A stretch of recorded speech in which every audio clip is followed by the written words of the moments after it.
What's up, guys? How's it going? So we're gonna get our hands dirty. Go ahead and start tearing apart this old bounty course machine. I've got a Turbo S 4-seater transmission, some turbo clutches, turbo drive shaft, and an RS1 radiator I gotta get put in this thing. First things first though, we gotta take the old stuff out. So stock transmission, stock drivetrain, well, driveline, drive shaft, prop shaft, whatever you want to call it. It's all coming out. Stay tuned.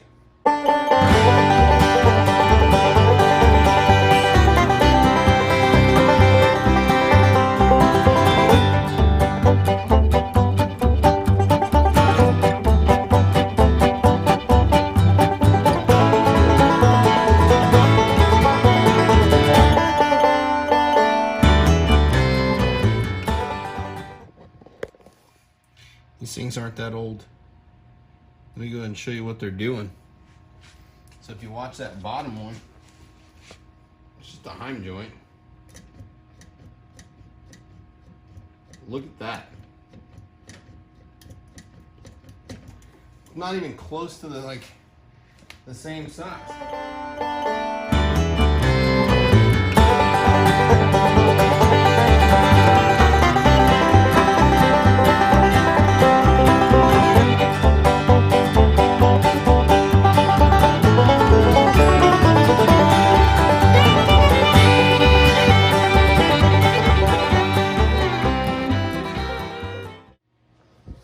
So now we got the hard part done. Ta-da! Yeah, right. Okay, so I know I'm gonna have to change out this drive shaft, so we're gonna go ahead and pull this belly pan. By the way, I just want you guys to know that this is my stitched up belly pan, and it still looks pretty damn good. What's up, guys? How's it going? So real quick, just want to give you an update of where I'm at. All right, so we've got basically the wheels pulled off. We've got the radius rods pulled off. I got basically most of the linkages pulled off. Axles popped out. I went ahead and pulled off the belly pan there in the middle so I can get that carrier bearing out. Other than that, we have pulled the clutches and everything else. One thing that I'm not realizing is I think this whole thing comes out with the turbo setup. I don't believe this goes there. All right, so I want to give you guys a first impression inspection of the HB26 carrier bearing, and it's like there's no play in it at all. A little dirty, but obviously it's been through the bounty course a couple times. So I'm gonna go ahead, I'm actually gonna take the carrier bearing out of the shaft.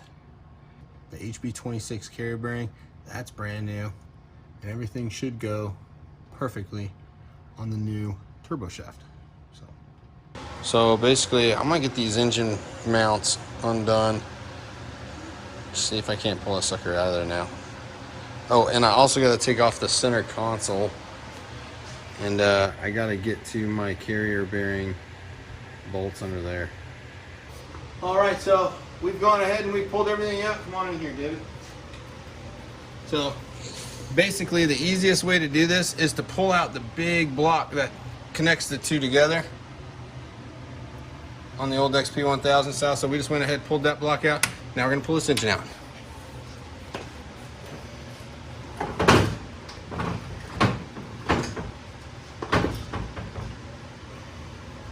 We're gonna attempt to pull the engine out. Transmission. I meant to say transmission.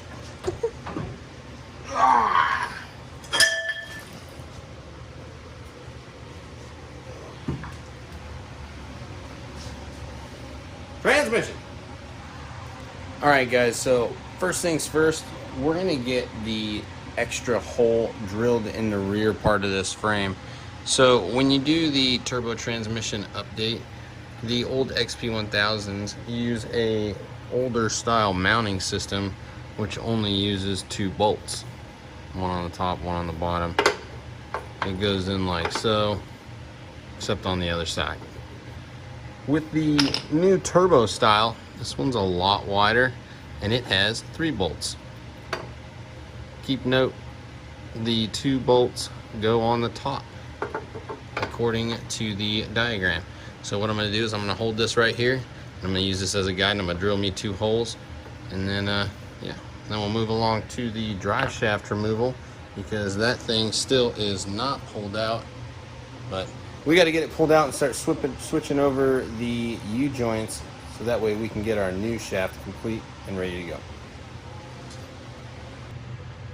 Zoom in there, bolt. You want to see that bolt? That bolt right there. All right, so that one there and that one there, those are the ones we're going to pull off. We're going to start switching out this shaft. I've already got it disconnected from the diff. Well, yeah, it's disconnected from the front diff. That's the RS1 front diff up there. So, or I'm sorry, the Turbo S front diff. I do that shit. I do that all the time. It's a Turbo S front diff and a Turbo S4 transmission and a Turbo S4 tuned clutch.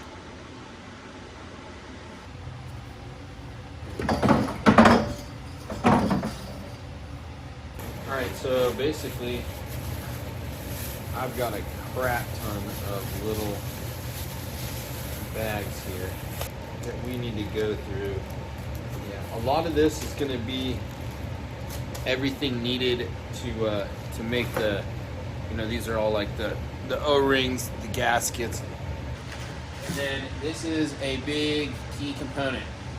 This here is the passenger side transmission mount. This is something that makes swap happen. This bolts through the block, this bolts through the transmission. And these are your connecting points. And then the other side is your machined clutch cover, which is right here, which I haven't even taken out of the bag yet. But this basically becomes your bracket that holds the other side of the motor together. The one thing is to make sure that your engine has the correct mounting points. I'll show you that here in 1 second. Alright guys, so check this out. If you notice, I have a 2014 RZR XP 1000. You're probably not going to be able to do this conversion if you have an XP 1000 from 2014. Hold on. Alright, back to what I was saying. If you notice, well, okay, so when the RS1 came out, when the turbo model came out, all of the engine blocks had to change, right? They all had to go through a different change, and they all basically went through a slightly different machining process. So all of the newer age blocks will have the ability to make this swap.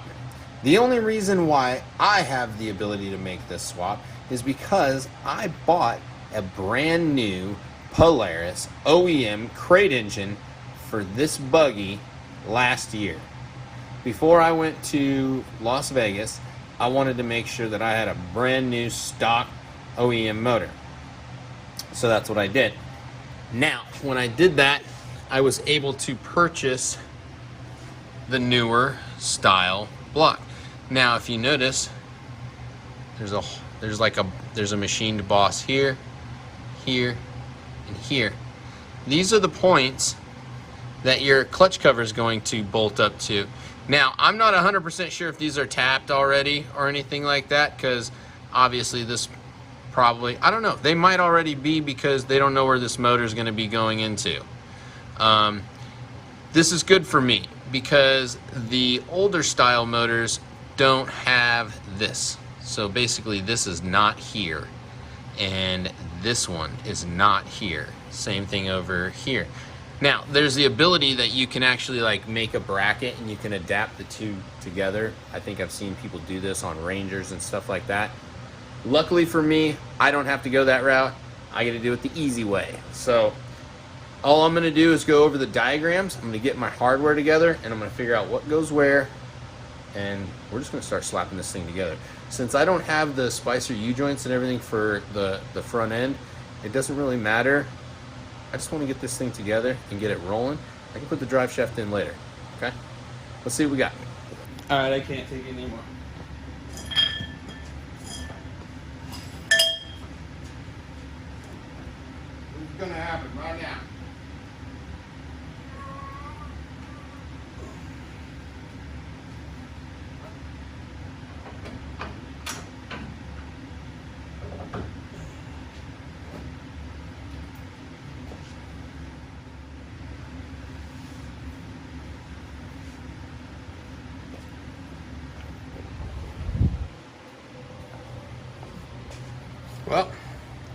Now we got a turbo transmission in there. Alright, let's see if we can do this one-handed. Nope. Alright, so the turbo transmission is in here. However, I think I've got a belly pan that's pushed up a little bit. If you notice, my holes are not quite lined up. Got a couple of the holes lined up. That one right there. That one's about halfway through. Can't get these two yet. I gotta actually drop the transmission down some. It's gotta come forward like this. So I'm gonna take this belly pan off, this plastic one, see if I can't get a little wiggle room down here. We'll go from there. Step 1, torque to 37 foot-pounds. Those first 3. 1, 2, 3. Alright guys, so we got the Turbo S clutches in the transmission installed. For now, we haven't adjusted our shift linkage yet, so we're kind of just eyeballing things at the moment. I'm gonna get the wheels back on, get this thing on the ground, and let's see how she rolls. Wish me luck. We're only in two-wheel drive right now because I still have to put the shaft together. Okay guys, so we have the clutches on, the belt is on. We do not have a prop shaft yet. But other than that, everything is on. I have to put the center console back, but I'm gonna wait till I get the prop shaft in.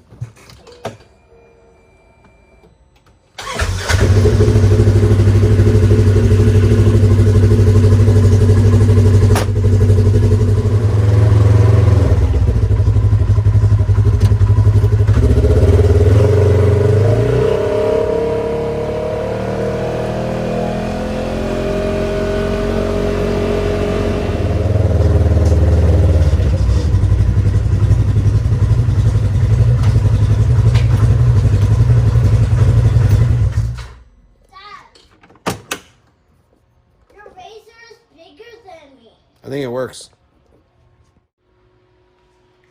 All right, guys. What's going on? How's it going? Sorry if you can't really see in there.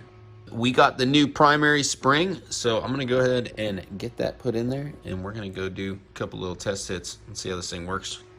All right, so first thing I'm gonna do here is I'm gonna go ahead and spread out that secondary clutch. So for this one, since I don't have the special tool, I just use this little 1/4-inch bolt. And this is a 1/4-inch by 8 to 18, I think. 1/4-inch by 18. Just take this and get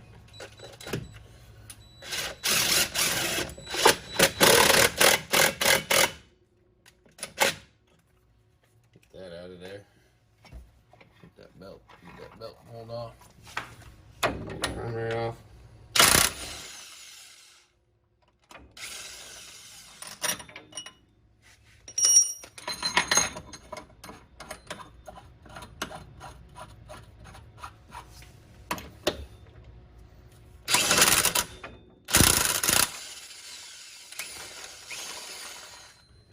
Pull primary out. And away we go. Little toy in here.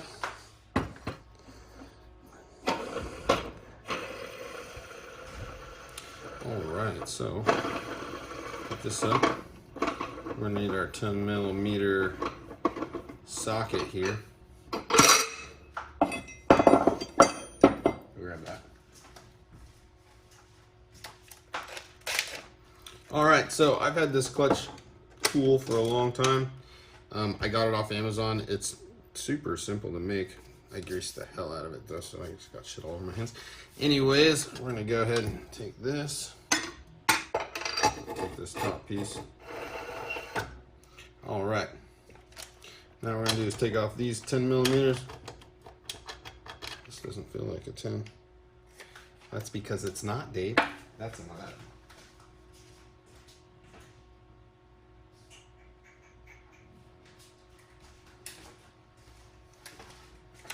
Alright, so take these off.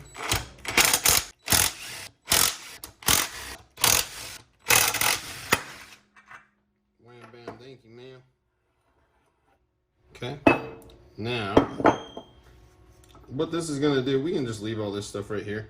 But this is going to allow us to pull out our weights here, because now that this is sitting down, you're going to need a 10 millimeter, and I forget which size that is, but we'll get it figured out. Okay. Oh, what am I doing? We're not changing weights yet, guys. We're just changing the spring. So this, my mind is so shot. All right, so here's the Turbo S spring. This is a part number 704-4762. This is a 63-140. This is a turbo spring, RS1 spring. So you can see this one holds that weight back a lot more, because you got to get that power down, right? So there's that. That on there. That on like so. Now, I have some custom grinded, they're Turbo S weights. They started out as 72 grams, but they are now measuring at about 65.9, I think is what they are. Which will basically put us around 66 grams, which is like 4 grams heavier than the RS1. The RS1 weights. The RS1 weights are 62.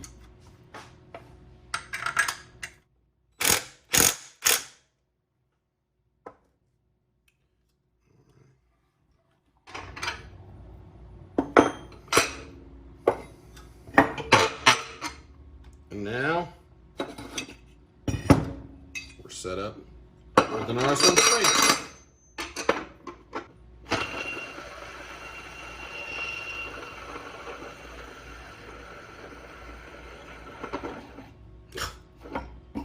Almost made it. Okay, guys, so we've got this thing together.